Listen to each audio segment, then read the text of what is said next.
राजेश वर्मा जी।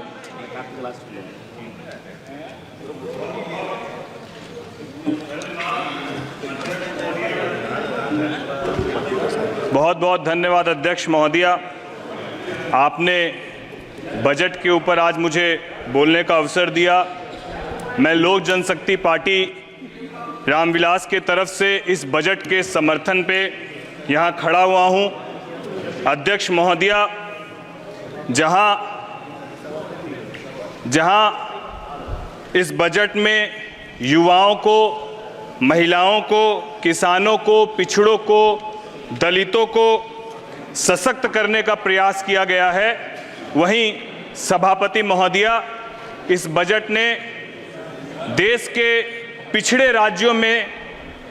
जो हमारा प्रदेश बिहार है उसको विकसित राज्यों के बराबर खड़े होने की जो ताकत दी है, इसके लिए मैं प्रधानमंत्री आदरणीय हमारे देश के प्रधानमंत्री और वित्त मंत्री जी का धन्यवाद देता हूं। सभापति महोदया, जब बिहार को विशेष पैकेज दिया जा रहा था तो मैं इस बात को देख रहा था, जहां विपक्ष के अन्य प्रदेशों के हमारे वरिष्ठ सांसद इसका विरोध कर रहे थे, वहां मुझे इस बात को लेकर बड़ी चिंता हुई कि हमारे बिहार प्रदेश के भी विपक्ष के सांसद इसका विरोध क्यों कर रहे थे। यह समझ से परे है। सभापति महोदया, ये वही बिहार है जिस बिहार को देश भर में लोग केवल मजदूर सप्लाई के रूप में देखते हैं, और जब आज इस बिहार की परिभाषा बदल रही है, जब आज ये बिहार देश भर में अपनी एक अलग पहचान बनाने की उड़ान को लेकर आगे बढ़ रहा है और इस उड़ान को पंख देने का काम हमारे देश के प्रधानमंत्री और वित्त मंत्री कर रहे हैं, तो किस तरीके से विपक्ष के प्रदेश के हमारे विपक्ष के सांसद महोदय इसका विरोध कर रहे हैं, यह स्पष्ट करता है कि इनको बिहार से और बिहारियों से कोई लगाव नहीं है। इनको मतलब केवल और केवल राजनीति करने से है। इसीलिए ये बिहार के वो मिले हुए इस पैकेज का विरोध कर रहे हैं। सभापति महोदया, मैं आपके माध्यम से कहना चाहता हूं कि जिस तरीके से इस बजट में 2024-25 के लिए केंद्र सरकार के विभिन्न मंत्रालयों और विभागों द्वारा महिलाओं के कल्याण और सशक्तिकरण के लिए 3.3 लाख करोड़ रुपए का आवंटित किया गया, जिस तरीके से विगत 10 वर्षों में 4 करोड़ पीएम आवास के माध्यम से जो आवास आवंटित किए गए वो ज्यादातर महिलाओं के नाम पर आवंटित किए गए। इस बजट में कृषि से संबंधित क्षेत्र के लिए लगभग 1.5 लाख करोड़ का आवंटन किया गया, जहां इस बजट में विशेष रूप से रोजगार कौशल प्रशिक्षण और एमएसएमई के माध्यम से युवाओं को न केवल स्किल डेवलपमेंट बल्कि उनको रोजगार से जोड़ने का काम किया गया। और सबसे सुखद कि इस बजट में प्रधानमंत्री जी के पैकेज के अंतर्गत 5वीं योजना के रूप में हमारी सरकार ने 506 कंपनियों में 5 वर्षों में 1 करोड़ युवाओं को इंटर्नशिप के लिए जो जोड़ने का व्यापक यह अभियान चलाया है। इसके लिए भी हम लोग धन्यवाद देते हैं हमारे यशस्वी प्रधानमंत्री जी का और वित्त मंत्री जी का। सभापति महोदया, मैं आपके माध्यम से केवल यही कहना चाहता हूं कि जहां ये बिहार जो नालंदा विश्वविद्यालय और विक्रमशिला विश्वविद्यालय के नाम से वहां से शिक्षा के जगत में पूरे विश्व भर में जाना जाता था, आज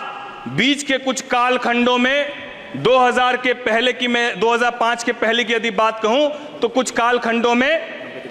यह देखा गया कि न केवल बिहार से लोग बाहर मजदूरी के लिए पलायन कर रहे थे बल्कि व्यापारी वर्ग भी बड़ी आबादी में पलायन कर रहा था। आज ये सौभाग्य है कि हमारे बिहार के माननीय मुख्यमंत्री नीतीश कुमार जी के नेतृत्व में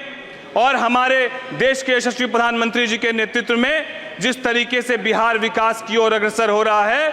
जिस तरीके से बिहार में पलायन रुक रहा है और उद्योग की संभावनाएं बढ़ रही है, बिहार को मिले इस विशेष पैकेज से न केवल एक्सप्रेसवे बनेंगे, न केवल एयरपोर्ट और अस्पताल बनेंगे, बल्कि उद्योगीकरण के लिए भी बिहार अब अपने आप को अग्रतर आगे बढ़ा रहा है। और जब उद्योग लगेंगे तो बिहार के लोग बिहार में ही रोजगार करेंगे। मैं साथ ही साथ सभापति महोदया आपके माध्यम से कहना चाहता हूं, विपक्ष के हमारे बहुत सारे साथी बार बार एक शब्द का इस्तेमाल कर रहे थे और वो शब्द हिंदुओं को हिंसक कहने की बात हो, चाहे वो प्रभु राम के बारे में कहने की बात हो। मैं सभापति महोदया, मैं बिहार से आता हूं, मां सीता की धरती से आता हूं और हम लोग प्रभु राम पर, पुरुषोत्तम प्रभु राम के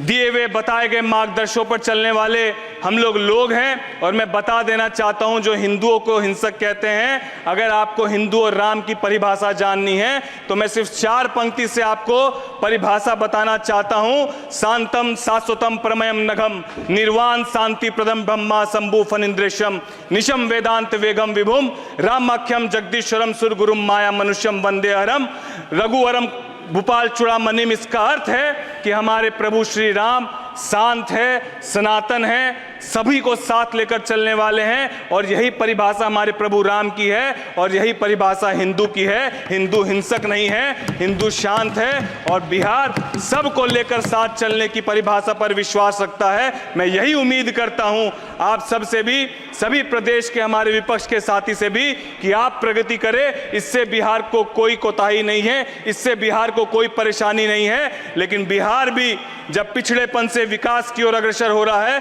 तो मैं आपसे भी उम्मीद करता हूं कि आप भी बिहार की ओर अपनी निगाह सकारात्मक रखें। जिस तरीके से हमारे देश के प्रधानमंत्री और वित्त मंत्री जी ने बिहार को विशेष पैकेज दिया, मैं फिर से कोटि कोटि धन्यवाद देते हुए और बिहार को बिहार फर्स्ट, बिहारी फर्स्ट के विजन के साथ आगे बढ़ाने की जो सोच हमारे नेता आदरणीय चिराग पासवान जी ने रखी, मैं उनका भी कोटि कोटि धन्यवाद देते हुए अपनी वाणी को विराम देता हूं। जय हिंद, जय भारत।